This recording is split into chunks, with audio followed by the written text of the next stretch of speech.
દર્શક મિત્રો, શું આપને ખબર છે કે વિન્ટર બ્લૂથી તમે પરેશાન થઈ શકો છો? નમસ્કાર દર્શક મિત્રો, ખબર છે .com પરથી હું દ્રષ્ટિ આપ સૌનું સ્વાગત કરું છું. દર્શક મિત્રો, આજની લાઈફસ્ટાઈલ એવી છે કે બધા જ લોકો એકબીજાથી આગળ વધવાની હરીફાઈમાં દોડી રહ્યા છે. દરેક લોકોને પોતાના જીવનમાં કંઈક પામવું છે અને આને જ કારણે તેઓ હરણફાળ જે હરીફાઈ છે તેમાં પણ ભાગ લઈ રહ્યા છે.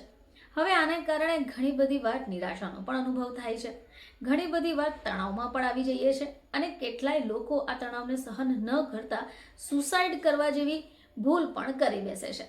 હવે આવામાં તમારે તમારી માનસિક સ્થિતિની સાથે શારીરિક સ્થિતિને સમજવી પણ જરૂરી છે.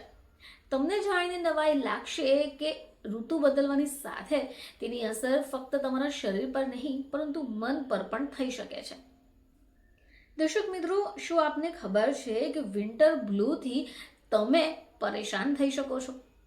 હવે તમને એવું થશે કે આ વિન્ટર બ્લુ શું છે અને જો એ થોડું પણ ખતરનાક હોય તો એનાથી બચી કઈ રીતે શકાય?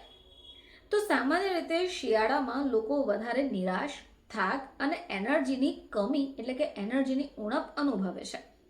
હવે આ જે લક્ષણો છે એ જ વિન્ટર બ્લૂના લક્ષણ છે. હવે વિન્ટર બ્લૂની વાત કરીએ તો એ એક પ્રકારનો માનસિક તણાવ છે. વિન્ટર બ્લૂની સ્થિતિમાં વ્યક્તિ નિરાશ, થાક અને એનર્જી લોસ જવા જેવા અનુભવ કરે છે. હવે આનું કારણ શું હોઈ શકે? તો સૌથી મહત્વનું કારણ એ છે કે સૂર્યપ્રકાશની કમી, ઠંડા વાતાવરણમાં એકલતા અને વિટામિન ડીની ઉણપ. હવે આ જે શિયાળાની ઋતુ છે એમાં તમને દિવસ નાનો જોવા મળશે. સૂર્યપ્રકાશની કમી હોવાથી શરીરની બાયોલોજિકલ ક્લોક પણ પ્રભાવિત થાય છે. આનાથી શું થશે કે તમારી ઊંઘ પણ પ્રભાવિત થશે. હવે આના અન્ય લક્ષણોની જો વાત કરીએ તો એમાં સૌથી મહત્વનું છે કે દરેક વ્યક્તિનું નિરાશાજનક વાતો કરવું અથવા વાતો વિચારવું, સુસ્તી અનુભવવી, ધ્યાન કેન્દ્રિત કરવા મુશ્કેલી આવા મહત્વના લક્ષણો છે.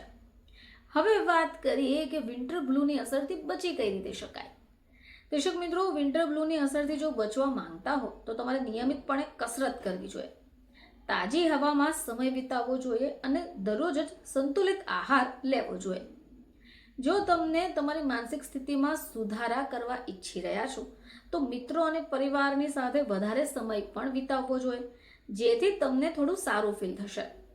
હવે આના સિવાય તમારે દિવસ દરમિયાન સૂર્યપ્રકાશના સંપર્કમાં રહેવું જોઈએ. આનાથી શું થશે કે તમને વિટામિન ડી મળશે અને તમને ઝડપથી લાભ થશે. મિત્રો, આ એક સામાન્ય સ્થિતિ છે. જો તમે લાંબા સમય સુધી તેની પકડમાં રહેશો તો સમસ્યાનું કારણ બની શકે છે. આને માટે તમારે માનસિક સ્વાસ્થ્ય નિષ્ણાંત પર સલાહ લેવી જોઈએ, જે પણ એક યોગ્ય બાબત ગણી શકાય. ફરીથી તમારી સમક્ષ હાજર થઈશું.